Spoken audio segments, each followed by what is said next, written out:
Hello and welcome to Diabetes Connections in the News.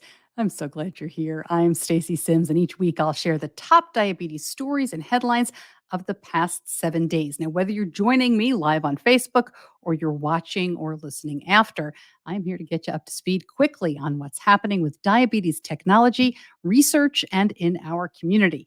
And since these are headlines and summaries, as always, you will find all the sources and links in the Facebook comments and in the show notes over at diabetes-connections.com. In the News is brought to you by Inside the Breakthrough, a new history of science podcast full of did you know stuff. All right, let's take a look at what's happening in the news this week. Couple of buzzy slides from Apple's Worldwide Developers Conference. First, this one. This is from their WatchOS 8 update. Now, they never said the words blood glucose out loud, but this slide was shown featuring the graphic blood glucose highlights. Now, that likely means pulling the data from existing apps like Dexcom or Dario or OneDrop. But there are always rumors about Apple releasing a glucose sensor of its own. We shall see. And big thank you to Nerdabetic for bringing this to our attention. Another diabetes shout out in this slide, same presentation, about time sensitive notifications. If you look closely, you can see the Happy Bob app, which puts funny messages along with your glucose notifications. Lots of news out of the recent Advanced Technology and Treatments in Diabetes Conference, or ATTD. Now, Dexcom showed this slide about their upcoming G7. We have reported about this a lot in the last 2 years. I'm going to link up our previous episodes, but the new info, if you look closely here, includes a 30-minute warm up time as opposed to 2 hours right now, and direct to watch capability. Direct to watch from Dexcom. That means you don't need your phone with you to see your blood glucose on the watch face anymore. Now, this was first announced in June of 2017 with the G5, but it proved a lot more difficult to implement than expected. I am talking to Dexcom for the podcast later this month, so we're going to get an update on what this means. Now, the G7, you can see it there in the middle, and if you're listening on the podcast, I will link this up in our Facebook group. The G7 is a smaller all-in-one sensor with, the G7 is a smaller all-in-one with sensor and transmitter applied together. It is not FDA approved yet, so there is no timeline for release. I know that's always a big question. Also, Dexcom put out a study that says people with type 2 who use basal insulin benefit from the use of CGM. The mobile study took place over 8 months, and those who used the CGM increased time in range and showed a full point drop on A1Cs on average.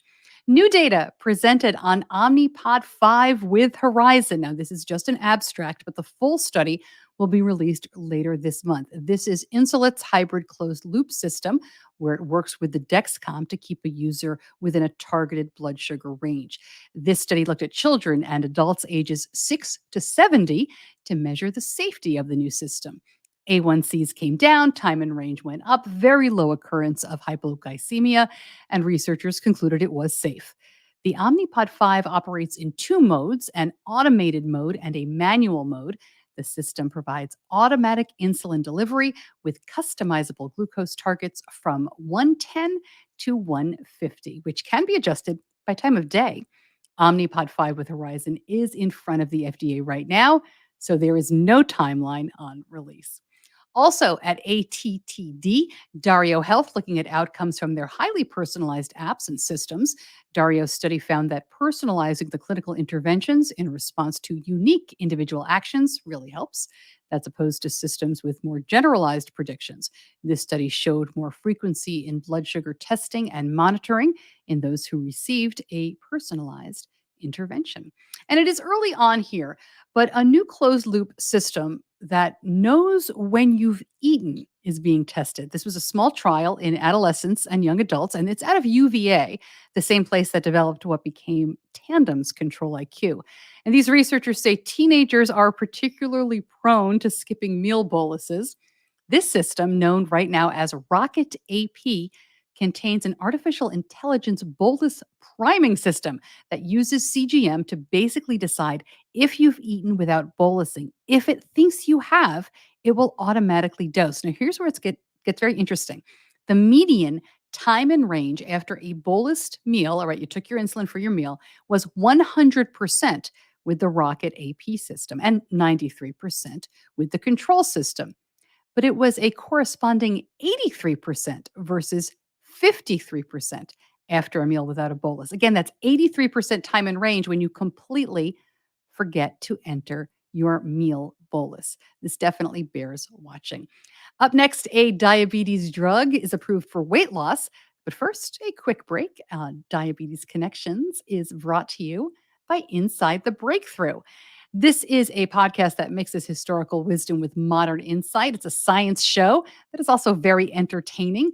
I have been following it. I used to say subscribed, but Apple changed that now. So now we say follow. I've been following it since it came out in January. And the latest episode talks about scientists who knew they were onto something, but they needed to see things with their own eyes. How actually seeing something like a kraken makes a huge difference. It also meant a name change for what some had thought had only been a myth. And this actually really does relate to diabetes. So listen to Inside the Breakthrough wherever you listen to podcasts. Back to the news. The FDA has approved the medication Wegovy, a higher dose of the diabetes drug semaglutide, to be used as a weight management drug in patients with obesity. It's the first drug for chronic weight management that is approved by the FDA since 2014. It is injected under the skin once a week. People in the study lost an average of 12% of their body weight. People with type 2 diabetes lost 6%. No reason given for the difference. And there are some intestinal side effects, but Wegovy is said to be safer than older weight loss drugs. And finally, the power of peer support was shown at ATTD in a presentation by Kelly Close and Diatribe. Their survey showed engagement in the diabetes online community didn't just make people feel better emotionally, which of course is great, but also predicted better glycemic outcomes. Those most involved in the community increased their chances of having an A1C under 7. And that is Diabetes Connections in the News. If you like it, please share it and feel free to send me your news tips, Stacy at diabetes-connections.com.